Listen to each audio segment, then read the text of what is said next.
સુરતમાં ગુજરાત ભાજપ પ્રદેશ અધ્યક્ષ C R પાટીલે કાર્યકર્તાઓ સાથે અયોધ્યામાં થયેલી ભગવાન રામની પ્રાણ પ્રતિષ્ઠા મહોત્સવને નિહાળ્યો હતો। ત્યારબાદ ભાજપ પ્રદેશ અધ્યક્ષ સી આર પાટીલે પત્રકાર પરિષદ યોજીને કહ્યું કે હિન્દુ સમાજની આશા અને અપેક્ષા આજે પૂર્ણ થઈ છે।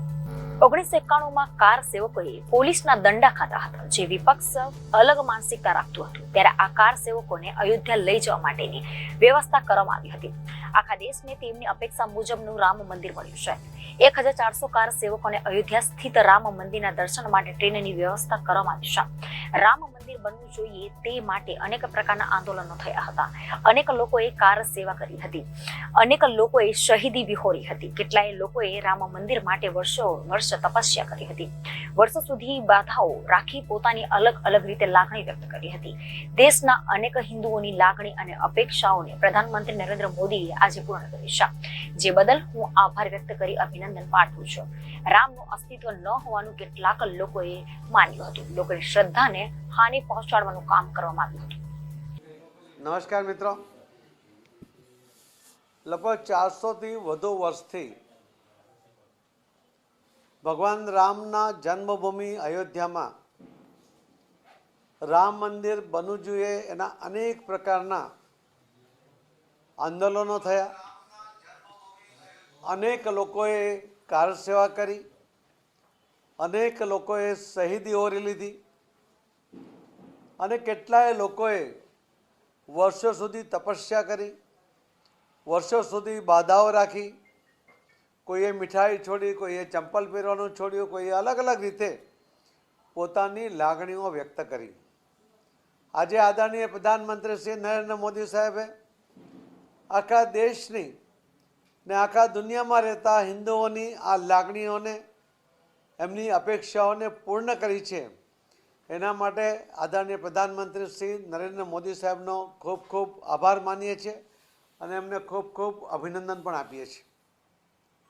આપણે રામ રાજ્યની વાત કરતા હોઈએ છીએ, પરંતુ રામનું અસ્તિત્વ નહીં સ્વીકારવું એવા પણ કેટલાક લોકો વાતો કરતા હોય છે। આપણી શ્રદ્ધા એને પણ ચોટ પહોંચાડવાનો પ્રયત્ન કરતા હોય છે। રામ રાજ્યની કલ્પના જે છે કે જે મહાત્મા ગાંધીજી પણ કહ્યું હતું, તો રામ રાજ્યની કલ્પના તો કરીએ છીએ, એની અપેક્ષા તો કરીએ છીએ, પરંતુ ભગવાન રામનું અસ્તિત્વ નથી અને ભગવાન રામનું મંદિર બનાવવામાં કોઈ યોગદાન નહીં, ઉલટી અડચણો ઊભી કરવી, એ પ્રકારની માનસિકતાવાળા લોકોની વચ્ચે પણ આદરણીય પ્રધાનમંત્રી શ્રી નરેન્દ્ર મોદી સાહેબે સૌને સાથે રાખીને કોઈ કાંકરી ચાળો થયા વગર એમણે શાંતિપૂર્વક આ મંદિરનું નિર્માણ કર્યું છે। એના માટે પણ મોદી સાહેબનો ખૂબ ખૂબ આભાર માનીએ છીએ। જે રીતે આપણે માનીએ છીએ આપણા શ્રદ્ધામાં કે થયા વગર એમણે શાંતિપૂર્વક આ મંદિરનું નિર્માણ કર્યું છે, એના માટે પણ મોદી સાહેબનો ખૂબ ખૂબ આભાર માનીએ છીએ।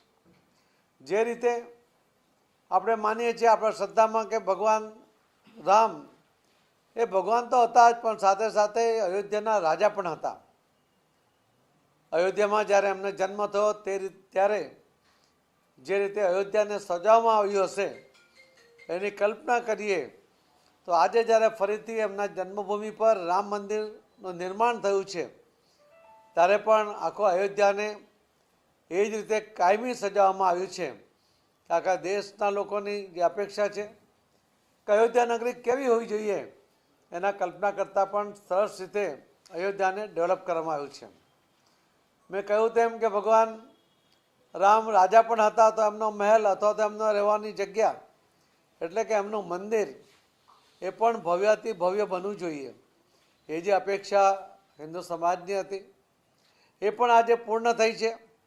આખા દુનિયામાં બનેલા મંદિરોમાં શ્રેષ્ઠ મંદિરો પૈકીનું આ એક મંદિર એનું નિર્માણ થયું છે અને કદાચ સૌથી વધુ શ્રદ્ધા રાખવાવાળા લોકો તમને આ મંદિર માટે જોવા મળશે। એમને એક સંતોષની લાગણી એમના જીવનમાં અનુભવી રહ્યા છે।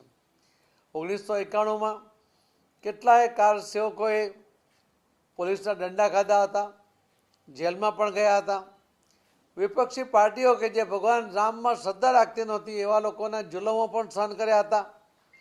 આજે એમની આતરડી ઠરી છે, એમને પણ એમના જીવતા જીવ રામ મંદિર બનવાને કારણે એમનો એક સંતોષની લાગણી સાથે એમનો જીવનનો ધ્યેય પૂરો થયો છે એ પ્રકારની લાગણી એવો પણ વ્યક્ત કરી રહ્યા છે.